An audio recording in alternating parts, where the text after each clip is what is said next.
Invention 2. Let's check this thing out. If this was a gift, I apologize. I don't remember who sent it to me or how much it cost, and I can't check because the store page has been taken down. That's always a good sign.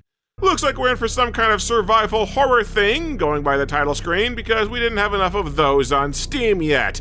You spawn on a rooftop next to a helicopter without a single shred of story to explain why you're here, but you start headed down the building and, crap-a-lula. We're not only in for a zombie game, we're in for a zombie game that reuses the stock Unity Store asset zombies that were used in the slaughtering grounds. It's been over a decade and they still jump out. I don't care if I'm being unfair here, but using instantly recognizable pre-made assets that are closely associated with one of the most infamous gaming disasters in existence, that might as well be a signed confession that this is less a game and more an interactive Unity storefront catalog. Especially when one of the first things I see is your zombies clipping through walls. Though to be fair, unlike Code Violet, I can't just stab them through the walls. I can shoot them through the walls, though. The game doesn't really mark interactive objects. You have to walk over and keep a real close lookout on that tiny cursor in the center of the screen to change into a tiny hand. And F interacts with items instead of the usual E key. E's instead used to change weapons, which I did constantly due to sheer muscle memory when trying to interact with stuff. You can of course remap E to pick up and interact with items, this being a Unity game with a mandatory startup menu, but you can't remap the key that changes weapons, so even fixing the controls doesn't fix the controls, and E will always swap your gun no matter what. So I wandered around this little building lost until I found a key and a filing cabinet, and now this zombie is stuck in a corner. The door's open.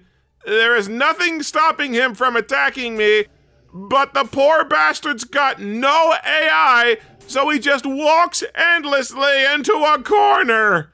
How dumb could these enemies be? Oh, wow. Ask question, get answer. Not one, but two zombies running nowhere because they're stuck on empty air. Yeah, I can see how they got frozen. The wide open doorway and the millimeter-high door frame would confuse anybody. Anyway, having found the key and now solved the one puzzle that's in the entire game, we can now move on to the meat of things, which is walking through barren, deserted locations shooting a bunch of zombies.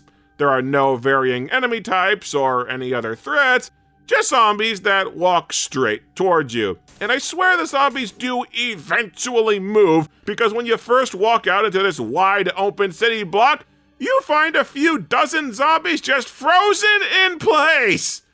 This looks so stupid. Are we sure that this is an apocalypse and not a flash mob or something? The zombies don't actually start moving until you get close, and I'm pretty sure you can't shoot them until after they've activated.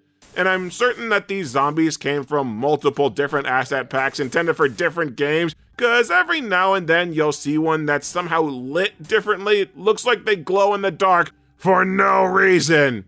It's not all bad, though. You quickly run across a weapons shop where you can find weapons and armor.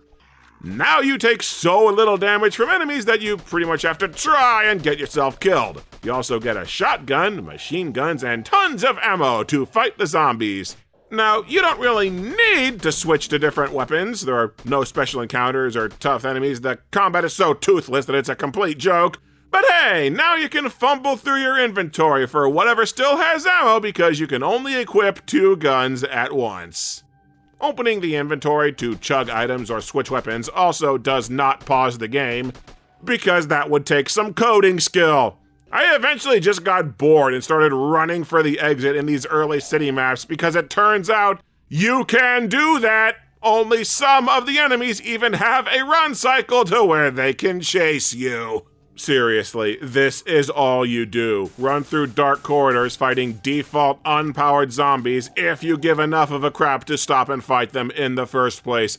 The closest thing to an actual mechanic the game has is needing to shoot enemies in the head to conserve ammo. And frankly, I spent the whole game experimenting to double check whether or not that was even a thing. I think that shooting enemies in the center body mass barely does any damage, but you go so long without ammo pickups that I quit experimenting in the name of not screwing myself.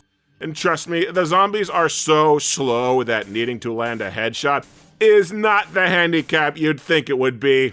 This game is so barren of actual mechanics that at one point I found a key that does nothing. What, did they forget to lock one of the doors or something? What even else is there to this game? You can sprint for about 2 seconds, and then your stamina meter in the corner drains and you're stuck back at your default walking speed.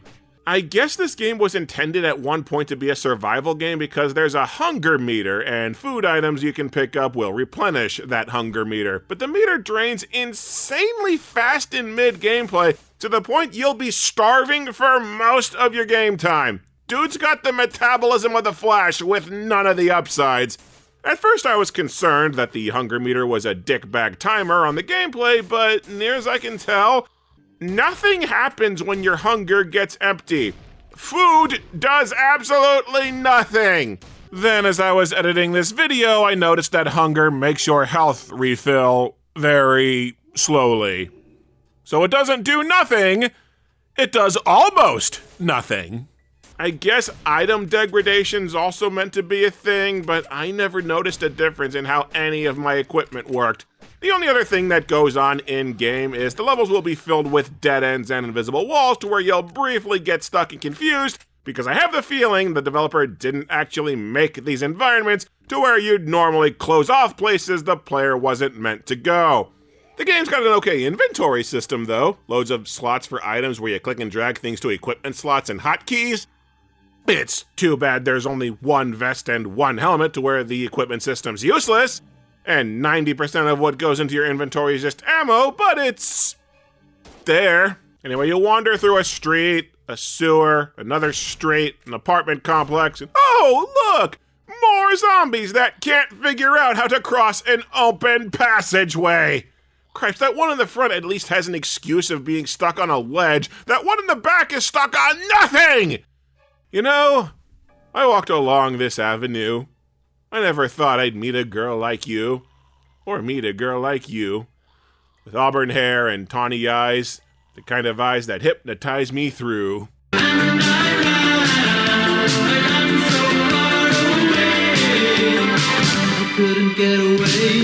running low on ammo, so let's see what's inside this closet. Nothing. And I can freely phase inside the damn thing just to check.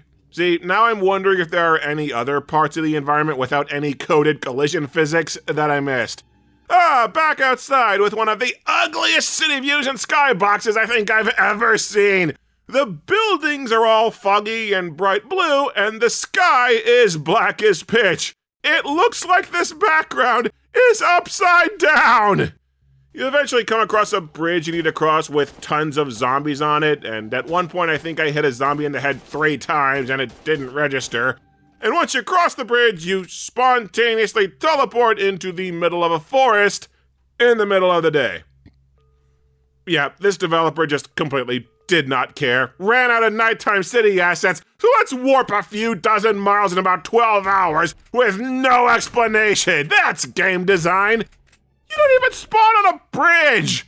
And after wandering the woods for just a few minutes, you head down a tunnel and then it kicks you back to the main menu.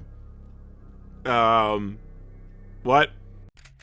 Clicking the continue option reloads the forest map, so let's get back to the tunnel, completely release the keyboard, make sure we're not touching anything once we get to the end, just in case I skipped it. Nope, I'm back at the main menu again.